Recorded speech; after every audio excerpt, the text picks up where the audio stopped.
തൃപ്തിപ്പെട്ട് ജീവിച്ചാൽ അല്ലാഹു ആ ജീവിതത്തിൽ ഖൈർ കൊടുക്കും. ഉള്ളതുകൊണ്ട് അങ്ങനെയുള്ളവർക്കേ മനസമാധാനം ഉണ്ടാകുള്ളൂ. പ്രവാചകൻ പറഞ്ഞല്ലോ, വർള ബിമാ ഖസ്സമല്ലാഹു ലക തകുൻ അഗ്നന്നാസ്. വർള ബിമാ ഖസ്സമല്ലാഹു ലക തകുൻ അഗ്നന്നാസ്.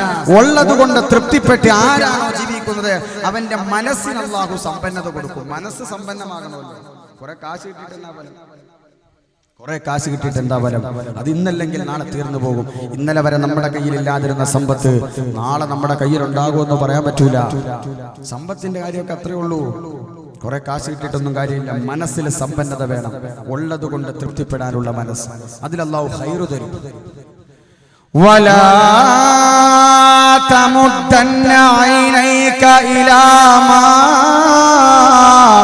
മത്തഅനാ ബിഹി أزواجا منهم زهرة الحياة الدنيا لنفتنهم فيه ورزق ربك خير وأبقى وأمر أهلك بالصلاة واصطبر عليها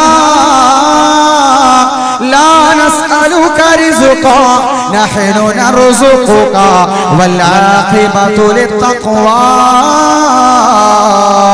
അല്ലാഹുവിന്റെ വിശുദ്ധമായ ഖുർആൻ പറയുകയാണ്, മറ്റു കുടുംബങ്ങൾക്ക് നാം ചെയ്തു കൊടുത്തിരിക്കുന്ന ദുനിയാവിന്റെ വസ്തുക്കൾ കണ്ടിട്ട് നീ കണ്ണ് നട്ടിരിക്കേണ്ട ആവശ്യമില്ല, നീ ആശ്ചര്യപ്പെടേണ്ട ആവശ്യമില്ല. സഗറത്തൽ ഹയാത്തിദ് ദുനിയാ,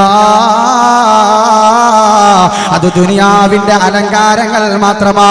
അത് ദുനിയാവിന്റെ അലങ്കാരങ്ങൾ മാത്രമാ. അത് റബ്ബ് കൊടുത്തതെന്തിനെന്നറിയോ? ലിനഫ്തിനഹും ഫീഹി, അവരെ പരീക്ഷിക്കാൻ വേണ്ടിയാ, അവരെ പരിശോധിക്കാൻ വേണ്ടിയാ.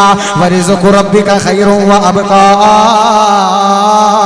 അല്ലാഹു നിനക്ക് നൽകിയ ഉപജീവനം അത് ചെറുതാണെങ്കിലും അതാണ് നിനക്ക് ഖൈറ്, അതാണ് കാലാകാലം ശേഷിക്കുന്നതെന്ന് വിശുദ്ധമായ ഖുർആൻ ശരീഫ് പഠിപ്പിക്കുമ്പോ മനസ്സമാധാനം വേണോ പ്രിയപ്പെട്ടവരെ?